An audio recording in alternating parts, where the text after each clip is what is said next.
Hi, it's Mick Cullen and welcome to another guitar lesson, and today I'd like to talk to you about song mapping or song DNA. In other words, whereabouts are you in a song at any given time? How do you put over to somebody else about something that you'd like to do or you think would be a good idea to do in a particular part of the song? And well, a song is made up, obviously there's the beat to the song. If we take a common 1 to 4 beat, 1, 2, 3, 4, 1, 2, 3, 4. To go with that, to make it a better example, let's take a 12 bar. 12 bar blues, 12 bar rock and roll or whatever. So it's a nice simple little thing to follow. So if we take something like that and use our 1, 2, 3, 4, 1, 2, 3, 4, 1, 2, 3, 4, like so, each count of 4 equals 1 bar. 1, 2, 3, 4. So after that we are 1 bar into a song. So if we were to put an intro, for example, onto the song of 2 bars, then it would last this long. 1, 2, 3, 4, 1, 2, 3, 4.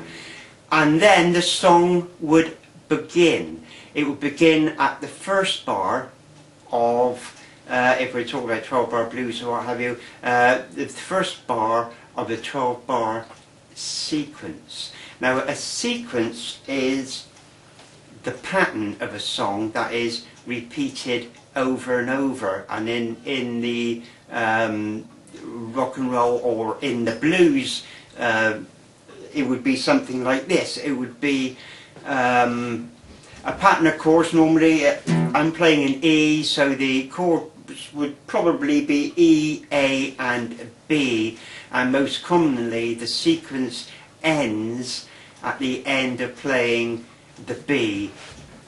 So it would be something like this.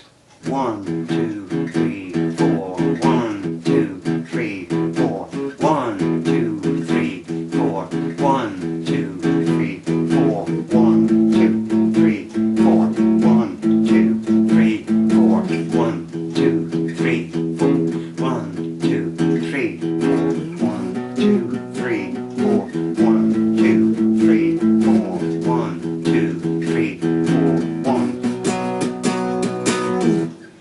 Now at that point, the first sequence comes to an end and we start another sequence. Now during what I was playing there, that took up 12 bars, 12 counts of 4. So that is why it is a 12 bar. As simple as that. From that moment on, it's merely a case of how many sequences that you play to determine the length of the song. So you can,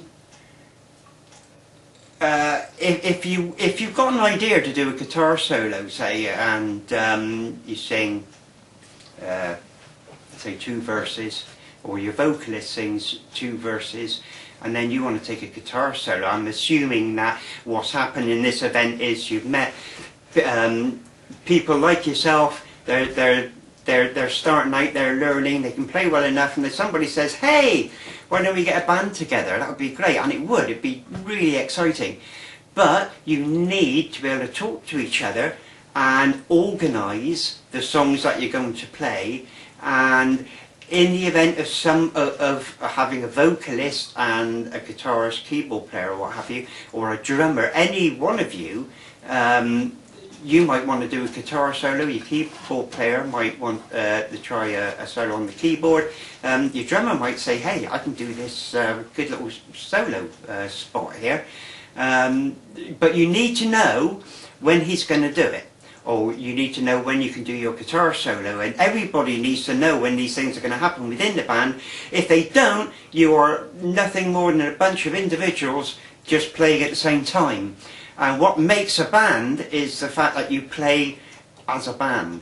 So in order to do that, everybody needs to know who's going to do what, not only who's going to do what, but when, or more importantly, whereabouts in the song they're going to do it. And then everybody knows. So then you don't try and do a guitar solo and the vocalist starts singing a verse, or the bass player doesn't try and do a solo which at inappropriate time. So when you do these things, it works, it sounds good, rather than sounding as if everything's gone a little bit AWOL and nobody's quite sure who's going to do what when.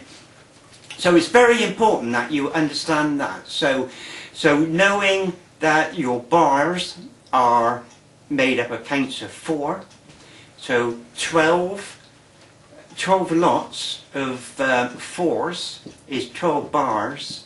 It's a 12-bar song. So at the end of the 12th bar is the end of a sequence. You can then plan where you're going to do things and talk about this with the rest of the band, and they will know that you want to do a solo, say after the 3rd sequence, or you're going to do a particular thing 2 bars into the 4th sequence, or whatever it may be, and they will all know when you plan to do it. So it works instead of being a bit of a mess. And that's really important, because there are a lot of bands out there, young bands, and it can sound, you know, things can go a little bit embarrassing sometimes when things are just done with a nod and a wink. And there's a lot of professional bands that talk about and try and give the image that things happen at the spur of the moment. To a degree they may, but by and large everything's fairly well rehearsed, believe me, because if it wasn't, then things would go belly up and they would, no way would they sound as good as they do. So it's really important that you do that. So the sequence is 12, in the case of a 12 bar, is simply 12 batches of 4. 1, 2, 3, 4, 1, 2, 3, 4, 1, 2, 3, 4, 1, 2, 3, 4, 1, 2, 3, 4, 1, 2, 3, 4, 1, 2, 3, 4, 1, 2, 3, 4.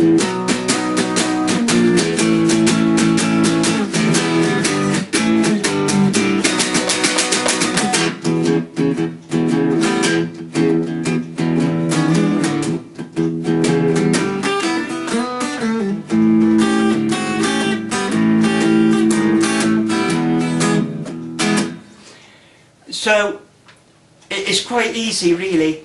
4 beats to the bar, 12 bars to the sequence, and as many sequences as you like to determine the length of the song. Obviously not every song is a 12 bar, 16, 8, everything varies. You just have to sort of work these things out by the pattern of the song. Okay, so there's just one more very important thing that for me to do before I finish today, and I'd like to introduce my son Michael. He's 9, and he's just about to do what you're doing, learn to play guitar. And he's got his guitar, he's got a Stratocaster, and he'd like to take this opportunity to show you, if you don't mind. Michael? Hello, this is me, and this is Michael. And I've got a guitar as well, the same as my dad's. Basically what it is, yeah, it's a black and white one, as you can see. It's very nice, and yeah, I will be making some more figures, mainly Minecraft and this. That's it, because my mum might tell me off, so that's the end of me. Bye. He's like his dad, he talks a lot, doesn't he? Yeah, okay. Okay, thanks for watching. It's Mick Cullen, and I'll catch you next time round.